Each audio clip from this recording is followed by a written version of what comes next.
कैसी हैं आप सब। उम्मीद करती हूँ आप सब अच्छी होंगी, मैं भी अच्छी हूँ। एंड आज का जो वीडियो है वो Q&A सेशन है, क्योंकि बहुत दिन हो गए मैंने कोई Q&A सेशन नहीं किया है। बहुत सारे क्वेश्चन भी आके मेरे पास में थे। सोचा था कि लाइव आऊँगी, लेकिन लाइव भी हो नहीं पाया क्योंकि मैं बिजी थी। और आप सबको पता ही है कि मैंने IVF सेंटर में अभी ज्वाइन किया है न्यू, तो वहाँ पे भी वर्क प्रेशर अभी थोड़ा सा, बोलते हैं ना, नए जगह आप जाते हो तो थोड़ा माहौल में आपको एडजस्ट होने में समय लगता है। तो मैं भी बस उस माहौल में एडजस्ट होने की कोशिश कर रही हूँ।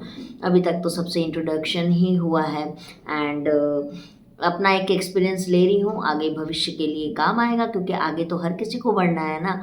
तो बस यही है। तो आज मैंने सोचा कि क्यों ना Q&A सेशन किया जाए। ऐसा करते हैं, हम अपने वीडियो को स्टार्ट करते हैं। हाँ तो गाइस, सबसे पहले तो जल्दी से आप लोग लाइक कर लीजिए और सब्सक्राइब कर लीजिए। आप लोग अगर मेरे चैनल पर नए आए हैं तो आप लोग लाइक सब्सक्राइब पहले ही कर लीजिए, बात का झमेला ही मत रखिए, है ना। तो चलिए हम लोग अपने Q&A को स्टार्ट करते हैं। तो जो मेरे पास में सबसे पहला कमेंट आया है वो है राखी सिन्हा का। राखी जी जो है वो हम एक काम करते थे, और ये बहुत सीनियर डॉक्टर हैं, हमारी गायनोकोलॉजिस्ट ही हैं ये भी।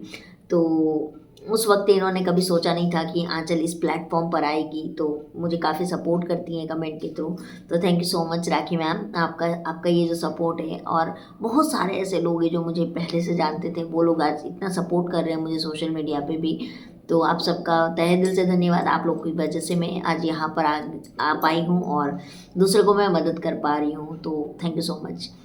यहाँ पे है प्रज्ञा मिश्रा। मैं यहाँ पे आप लोगों को क्वेश्चन का शॉर्ट भी मैं साथ ही साथ आपको देते जा रही हूँ। तो पहला क्वेश्चन है प्रज्ञा मिश्रा का, चॉकलेट सिस्ट हो तब भी गायनोवेदा ले सकती हैं क्या बेबी होने के लिए?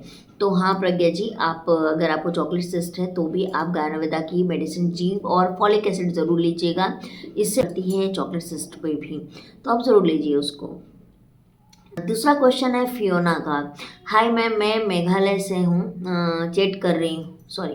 हाय मैम, मैं मेघालय से चैट कर रही हूँ। मैम मुझे एक्टोपिक प्रेगनेंसी हुई थी, मेरा एक ट्यूब निकाल दिया मेरा। ओके, एक ट्यूब सही है और मेरा एक भी ठीक से नहीं हो रहा है, क्या आप एक्टोपिक का वीडियो बनाएं?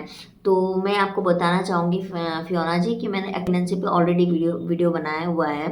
एंड अगर आपका एक ट्यूब निकाल दिया गया है, एक ट्यूब है और एक ट्यूब अच्छा है, मतलब उसमें कोई भी डिफेक्टिव नहीं है, तो आप प्रेगनेंसी अचीव कर सकती हो। रही बात एक की क्वालिटी की, एक की इम्प्रूवमेंट की, तो आप गायनोवेदा की जीव मेडिसिन को लीजिए। ये एक पे बहुत अच्छा काम करती है, तो आप इस मेडिसिन को लीजिए, ये डेफिनेटली आपको सपोर्ट करेगी इस चीज़ में। अब बात करते हैं वंदना कुमारी का। मैसेज है, मैम मेरे हस्बैंड का स्पर्म काउंट बहुत कम है और मोटिलिटी भी बहुत कम है और मेरा AMH भी बहुत लो है, 0.60 NG/mL है, तो क्या नेचुरली हो जाएगा कंसीव? तो देखिए, एक बात मैं बोलना चाहूँगी वंदना जी, अगर आपके हस्बैंड की स्पर्म की मोटिलिटी में कमी है, शुक्राणुओं में कमी है, या आपका AMH में कमी है, तो अगर आपका AMH कम है कोई बात नहीं, लेकिन आपके जो भी अंडे बचे हुए हैं उसकी क्वालिटी कैसी है, अगर उसकी क्वालिटी अच्छी है तो प्रेगनेंसी पॉसिबल है। और रही बात स्पर्म की, जो आपने क्वेश्चन पूछा है, तो उसके लिए मैं साथ ही साथ आपको होम रेमेडीज़ के साथ साथ आपको उनको एक अच्छे डॉक्टर को दिखा के आप मेडिसिन भी लीजिए। तो ये दोनों जब वर्क करेगी ना, तो डेफिनेटली आप प्रेगनेंसी भी अचीव कर जाएंगी। तो आप ये कर सकती हैं। मतलब ये इनको मैं पर्सनली बहुत अच्छे से जानती हूँ। सुनीता जी ने मुझसे बहुत सारे क्वेश्चन किए हुए हैं कि उनके एग की साइज़ भी, मतलब वो फॉलिकल स्टडी करवाती हैं हर बार और उनको इंजेक्शंस वगैरह देते हैं, तो उसी के लिए है कि उनके फॉलिकल का जो उनके जो एग का है वो आकार सही नहीं है और फर्टिलाइज नहीं होता, जिसके लिए इनको इंजेक्शन पड़ते हैं। तो देखिए सुनीता जी, आप ऑलरेडी एलोपैथ में ट्रीटमेंट ले रही हैं, इसका मिलता है डॉक्टर से, इसके लिए भी बहुत सारे इंजेक्शंस देती है और दवाइयाँ देती है, हार्मोनल पिल्स भी देती है। लेकिन बात ये है ना कि अगर आपको इसकी हैबिट पड़ जाएगी आपकी बॉडी को, तो फिर ये इसके बिना वर्क भी नहीं करेगी, ये भी चीज़ें हैं। तो आप ऑलरेडी आई थिंक गायनोवेदा ले चुकी हैं और आपको, आपके साथ भी सेम मेरी जैसी ही प्रॉब्लम हुई थी, आई नो। तो फिर भी आप अपने डॉक्टर से एक बार बात करिए, क्या हो सकता है क्या नहीं हो सकता, वो ज़्यादा आपको अच्छे से बता पाएंगी, है ना। हनी बनी दी AMH लेवल कैसे इंक्रीज करें, उसका वीडियो बनाइए। तो हाँ, मैंने बनाया हुआ है ऑलरेडी, आप जाके ज़रूर देखिए। AMH लेवल का जो आप है बढ़ा सकते हैं, डाइट, एक्सरसाइज, मेडिटेशन, यही आपको करना है, इसी से ही जो हो सकता है वो हो सकता है। और नहीं तो फिर अगर आप मेडिसिन में चले जाते हो तो आपके पास, तो आपको ऑलरेडी पता है कि कितने सारे विकल्प है मेडिसिन के। अनु शुक्ला जी, मेरी न्यू बिकम हेल्दी।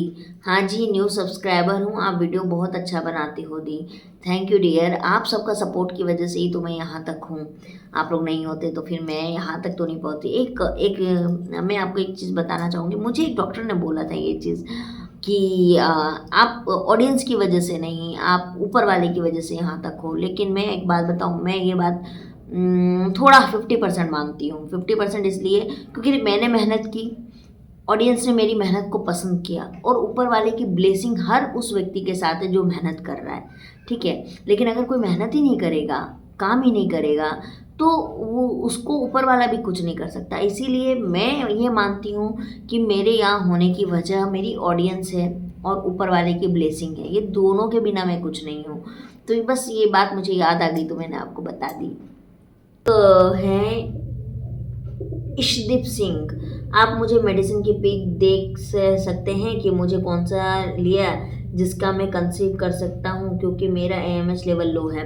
देखिए, अगर आपका AMH लेवल लो है और आप गायनोवेदा में सर्च कर रहे हैं तो गायनोवेदा में आपको मेडिसिन जी भी लेनी होगी, और उसके साथ आप आयरन फॉलिक एसिड आपको लेनी होगी। चाहे आप गायनोवेदा के लीजिए, चाहे आप किसी का भी ब्रांड का लीजिए, लेकिन आपको AMH के लिए तो आपको यही मेडिसिन लेनी होगी। तो आप इसको, मेरे डिस्क्रिप्शन में ऑलरेडी लिंक दिया हुआ है, आप जाके वहाँ से परचेस कर सकते हैं इसको।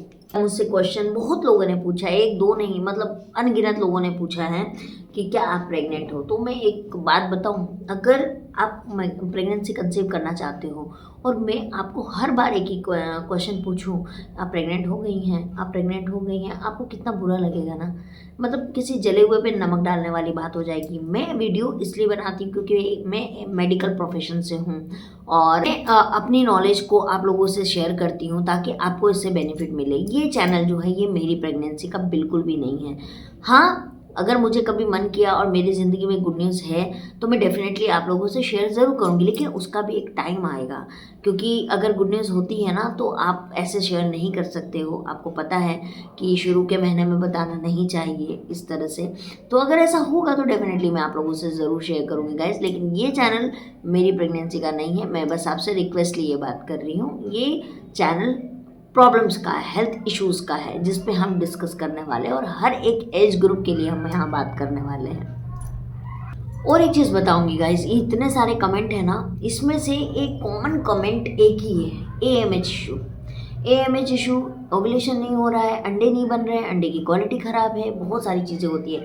देखो, बहुत बार क्या होता है ना कि किसी महिला का AMH अच्छा है, ठीक है, ओवुलेट भी कर रही है वो, ठीक है, मतलब अंडा निषेचित भी हो रहा है, लेकिन अंडा फर्टिलाइज नहीं हो पाता है, या अंडे की क्वालिटी ख़राब है, आकार सही नहीं है, वो फर्टिलाइज नहीं कर पा रहा है। तो आप जब किट में टेस्ट करते हो ओवुलेशन तो उसमें डबल लाइन आ रही है, यानी आपका ओवुलेशन हो चुका है, लेकिन वो किट ये नहीं बताता है कि आपके अंडे का आकार कैसा है, आपके अंडे का साइज़ अच्छा है कि नहीं है, उसकी क्वालिटी अच्छी है कि नहीं, ये वो किट नहीं बताता है।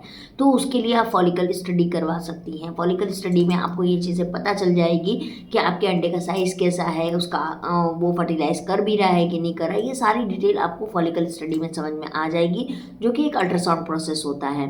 तो आप उसके लिए जो भी गायनोकोलॉजिस्ट से दिखा रही हैं, आप उनसे बात कर सकती हैं, वो आपको फॉलिकल स्टडी का टेस्ट लिख देंगे, आप जाके उसको करवा लीजिए, इससे अच्छे से समझ में आ जाए। बहुत बार ऐसा होता है कि एक फीमेल अपना ट्रीटमेंट करवा रही होती है, लेकिन फीमेल में कोई प्रॉब्लम ही नहीं होता है, और फीमेल में कोई प्रॉब्लम नहीं होती, फिर भी अनएक्सप्लेन्ड इनफर्टिलिटी का नाम दे दिया जाता है कि आपको ये समस्या है। लेकिन क्यों? क्योंकि पुरुष ने तो कभी चेकअप ही नहीं करवाया। क्योंकि एक पुरुष में एक भावना होती है कि मैं पुरुष हूँ, मुझे कैसे समस्या हो सकती है। तो ये भावना गलत है। अगर आप प्रेग्नेंट होना चाहते हैं तो मेल और फीमेल दोनों को ही अपना टेस्ट करवाना होगा, है ना।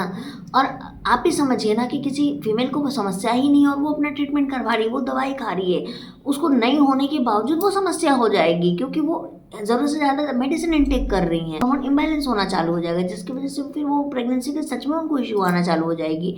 तो जितने भी मेल पर्सन्स हैं उनको भी अपना टेस्ट जरूर करवा लेना चाहिए, ताकि क्लेरिफाई हो पाए कि प्रॉब्लम आखिर किस में है। सपोज आप टेस्ट नहीं करवाते हो, महिला का AMH अच्छा है, दोनों ट्यूब खुली हुई है, ना कोई PCOD की समस्या, PCOS नहीं है, अंडा बन रहा है, सब कुछ हो रहा है, लेकिन अंडा फर्टिलाइज नहीं हो रहा। क्यों? क्योंकि स्पर्म की क्वालिटी अच्छी नहीं है। स्पर्म की जो शुक्राणु है वो नील है, मतलब है ही नहीं शुक्राणु, या फिर स्पर्म की मोटिलिटी अच्छी नहीं है, मतलब उसकी स्पीड अच्छी नहीं है, वो अंडे तक पहुंच ही नहीं पा रहा है। तो अगर वो अंडे तक नहीं पहुंचेगा तो वो फर्टिलाइज करेगा कैसे? नहीं करेगा। तो ये महिला प्रेग्नेंट नहीं हो रही है, लेकिन क्या हो रहा है कि नहीं, महिला में ही प्रॉब्लम है। और आपको मैं एक बात बता दूँ, 100 में से 10 लोग आज डाइवोर्स पे पहुंच गए हैं, तलाक हो रहे हैं ये कारण की, क्योंकि मेल ये बात मानने के लिए तैयार ही नहीं है कि हमको प्रॉब्लम है। आपको मैं एक किस्सा बता रही हूँ। जब मैं गवर्नमेंट पोस्टेड हुई थी, बहुत पुरानी बात है, 4 साल पुरानी बात है ये। उस टाइम पे मैं लैब में थी, मैं वार्ड वगैरह में मैं ब्लड कलेक्शंस के लिए भी जाती थी, तो मैं वहाँ पर करती थी काम। तो हमारे यहाँ पे क्या था कि सरकारी अस्पताल था, जितने भी जो कोर्ट में केस चल रहे होते हैं डाइवोर्स के लिए, और स्पेशली जिसका सेक्सुअली प्रॉब्लम बता के डाइवोर्स होता है इस तरह का, तो क्या होता है ना कि कोर्ट के जो जज साहब हैं वो टेस्ट लिखते हैं कि जाइए आप सरकारी हॉस्पिटल से ये टेस्ट करा के लेके आइए कि प्रॉब्लम महिला में है या पुरुष में है। ठीक है। तो वहाँ पे पुरुष क्या करते थे ना कि आके हमको पैसे का ऑफ़र करते थे कि आप इतने पैसे ले लीजिए और आप मत बताइए कि ये समस्या है, आप मत बताइए, हमारी रिपोर्ट को नॉर्मल कर दीजिए, और फीमेल का जो है वो रहने दीजिए, हमारी नॉर्मल कर दीजिए। क्यों? क्योंकि उनको तलाक के बाद एलिमनी मनी नहीं देना पड़ेगा, मतलब तलाक के बाद जो पैसे दिए जाते हैं ना पति की तरफ से, वो नहीं देने पड़ेंगे, वो हमारे बच जाएंगे, बदनामी बच जाएगी, क्योंकि बदनामी होगी फिर उनको कोई लड़की मिलेगी नहीं, उनकी शादी होगी नहीं, क्योंकि अब पुरुष यही नहीं कर सकता तो शादी कैसे होगी? क्योंकि शादी करने का एक टाइम के बाद जो उद्देश्य होता है ना वो बेबी प्लानिंग या फैमिली प्लानिंग ही होती है, तो फिर वो नहीं होगा। तो ऐसे केसेस हमने बहुत देखे और उनसे सीखा हमने कि भैया मार्केट में, मतलब हमने भी सीखा कि देखो क्या कुछ नहीं होता है। तो इसीलिए गाइस, और उनका तलाक फिर इजी वे में हो भी जाता था, और हमने आज तक ऐसा नहीं किया। हमारी जो रिपोर्ट होती थी वही हम लिख के देते थे, लेकिन हमने नहीं किया तो क्या हुआ? क्या दूसरे नहीं करते होंगे? क्या डेफिनेटली करते होंगे।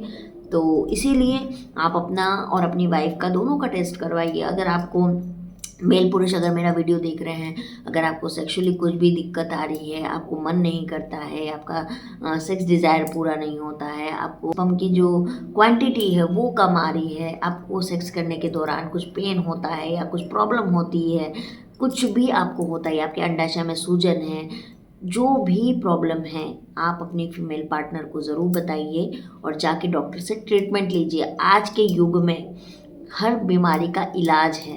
अगर महिला के लिए IVF और IUI है तो पुरुष के लिए भी तो है ना कुछ। तो आप जाके इसका ट्रीटमेंट करवाइए। ट्रीटमेंट नहीं कराओगे और आप ये सोचोगे कि भैया प्रॉब्लम तो इसमें है, तो बस फिर कुछ नहीं होगा, बच्चे नहीं होंगे आपके। और अगर आप झूठ बोल रहे हो, चलिए इसको छोड़ भी दिया पहली वाइफ को, सेकंड वाइफ आएगी तो वो भी यही करेगी, थर्ड आएगी वो भी यही करेगी, तो बेटा इससे अच्छा है कि आप अपना ट्रीटमेंट करवा लीजिए। और बहुत से पुरुष ऐसे भी हैं कि भैया वाइफ को 20-20 साल तक बेबी नहीं हुआ, लेकिन आज भी वो उनके साथ है, बच्चा गोद ले लिया है या भाई के बच्चे पाल लिए हैं इस तरह से। तो ऐसा नहीं कि हर पुरुष ऐसा होता है। खराबी हर जगह है, औरतों में भी है, पुरुष में भी है, हर जगह पे है, और अच्छाई भी हर जगह पर है। तो मैं किसी को इंडिकेट नहीं कर रही हूँ यहाँ पे, मैं बस एक आपको सच बता रही हूँ।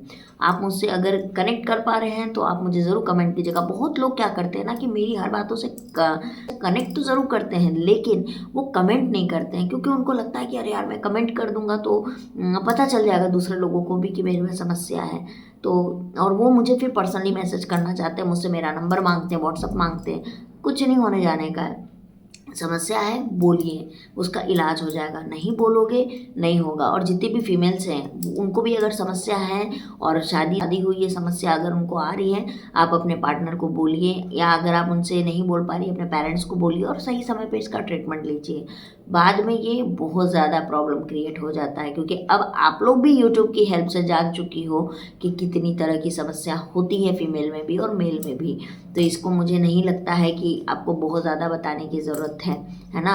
और अगर लगता है तो आप मुझसे पूछिएगा, मैं डेफिनेटली बताऊंगी आपको, क्योंकि आज के लिए तो मैंने बहुत कुछ आपको बता दिया। क्योंकि बहुत सारे क्वेश्चन जो थे ना गाइस वो कॉमन क्वेश्चन थे, तो कॉमन क्वेश्चन पे कितना आंसर करेंगे, बट एक निचोड़ मैंने आपके सामने रख दिया कि भैया यही था मैटर, है ना। तो चलिए अब मैं मिलती हूँ आप लोगों से बहुत जल्दी एक अच्छे से न्यू से बहुत ज़बरदस्त टॉपिक लेके। तब तक के लिए बाय बाय, और हाँ सब्सक्राइब करना बिल्कुल मत भूलिएगा, है ना। चलिए।